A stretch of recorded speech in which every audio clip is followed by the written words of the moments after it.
mensagem desta noite é a bem-aventurança da reconciliação. E eu queria pensar com os irmãos esse tema baseado na epístola de Paulo, a 2 Coríntios, capítulo 5, versículos 18 a 21. Você que nos visita, muito obrigado, nosso irmão e amigo Zelito. Deus continue te abençoando, Zelito.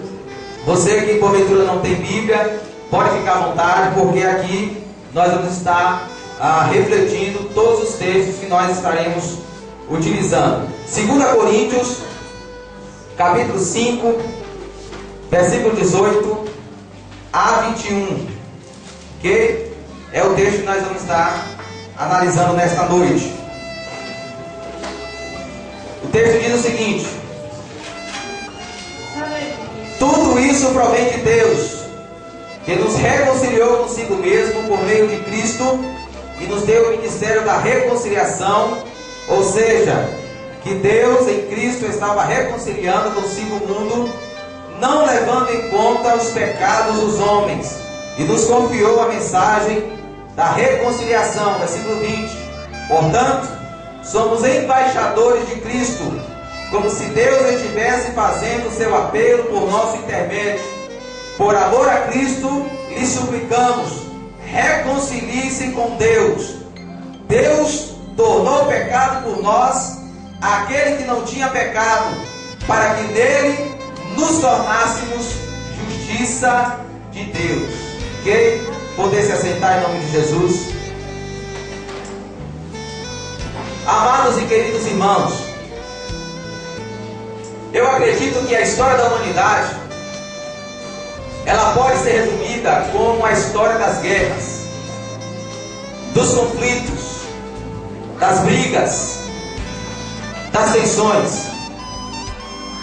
E eu penso que tudo isso por causa da queda do homem no jardim do Éden, pela desobediência dos nossos primeiros pais, que ali foi talvez a maior tragédia da humanidade.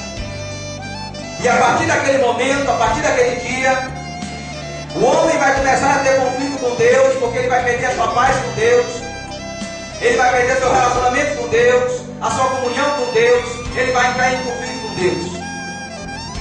Esse homem também vai entrar em conflito com o seu próximo, porque a partir dali, o homem vai acusar a mulher vai acusar o homem, e os conflitos e as tensões entram nas relações humanas, na família, fora da família, dentro da igreja e em todos os relacionamentos humanos.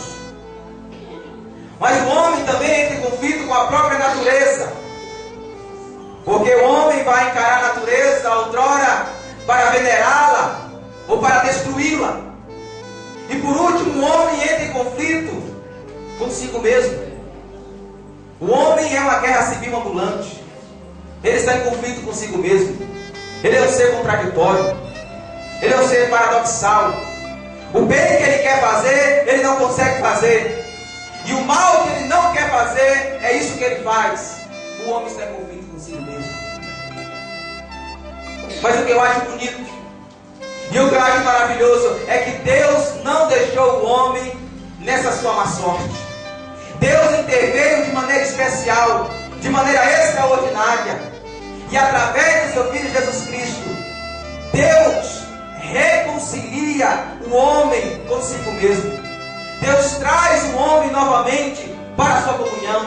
Deus traz o homem novamente para desfrutar da sua presença. E é sobre essa doutrina, se possível, os irmãos, fiquem atentos, que nós vamos estar discorrendo nesta noite.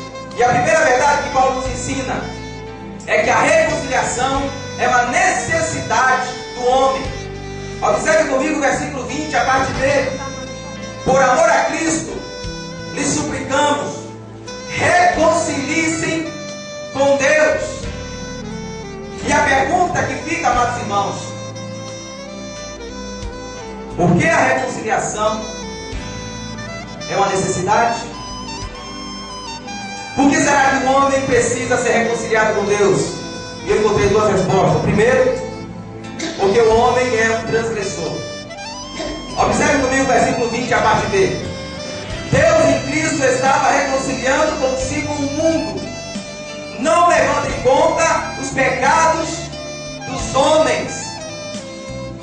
O homem natural, ele é um ser rebelde, ele é um ser depravado, ele é um ser desobediente, ele está escravo dos seus próprios pecados. A Bíblia diz que o homem natural, ele está morto em seus delitos e transgressões. O homem está trilhando para caminhos que o levam cada vez mais longe de Deus.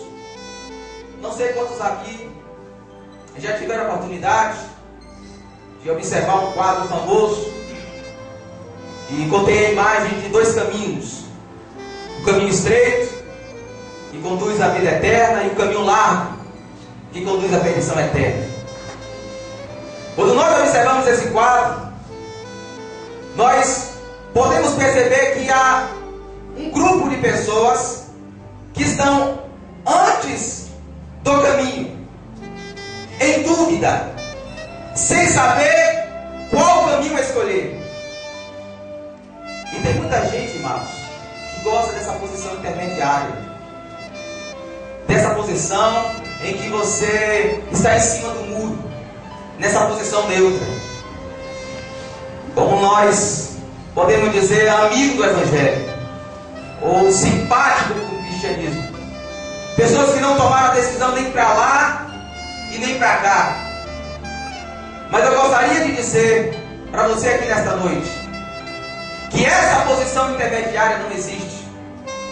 O que a Bíblia diz é que o homem, ou ele está no caminho estreito, ou ele está no caminho largo. Ou ele está no reino de Deus, ou ele ainda está no reino das trevas. Ou ele se rendeu aos pés de Jesus Cristo, ou ainda ele está no poder de Satanás. Ou ele faz parte do templo da igreja de Deus. Eu não estou me referindo ao templo, mas ao corpo de Cristo. Ou ele ainda está preso na casa do valente, amarrado por ele, de sorte que não há possibilidade de o homem ser salvo, a não ser que ele seja reconciliado com Deus. Porque naturalmente, amados, o homem nasce pecador, o homem nasce depravado,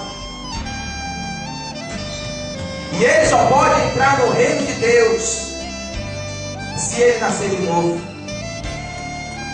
Se uma obra extraordinária do Espírito Santo agir no coração dele, removendo toda a pedra, removendo toda a dureza, fazendo um milagre no seu coração, aí então esse homem pode desfrutar das bem-aventuranças celestiais.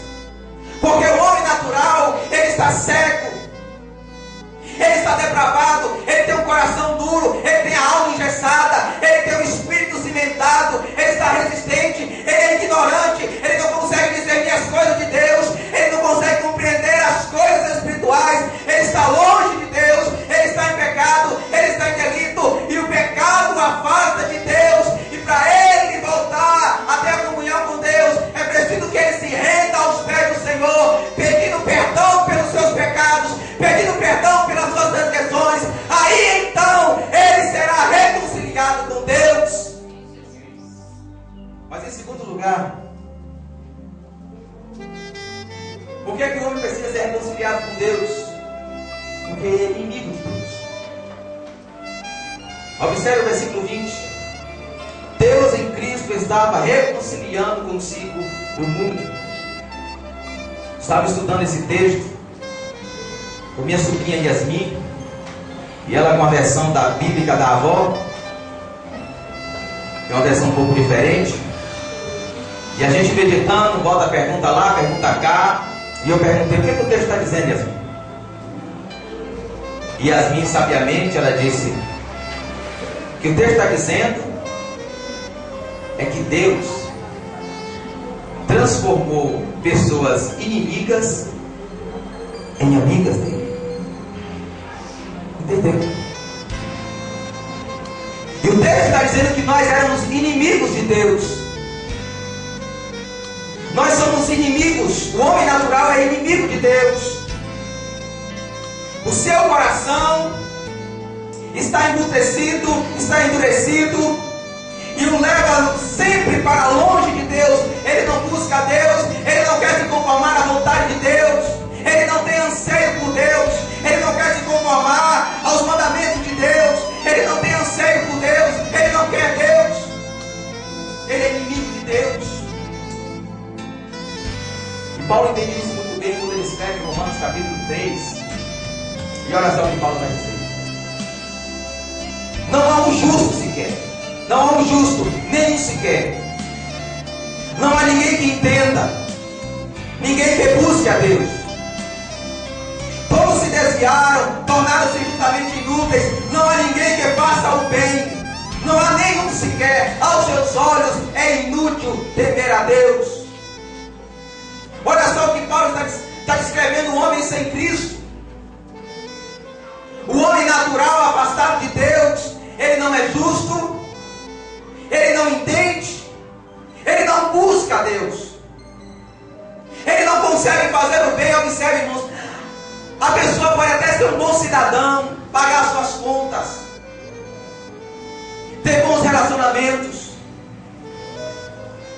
mas tudo que ela faz sem Deus é inútil. Ela não consegue fazer o bem.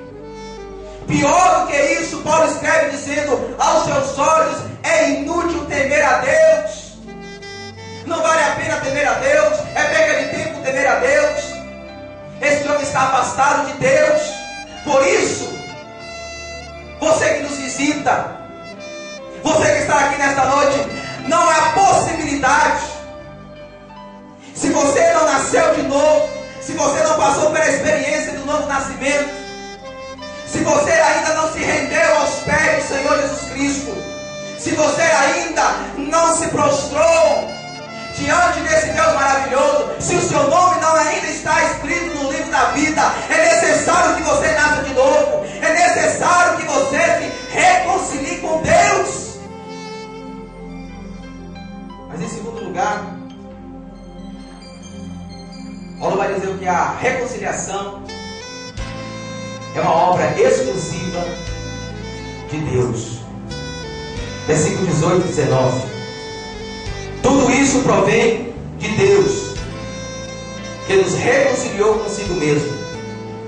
Que Deus estava reconciliando consigo o mundo. Eu olho para esse texto aqui, amados, e eu fico maravilhado quando está escrito. Sabe por quê?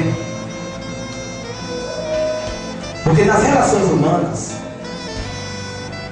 o que nós esperamos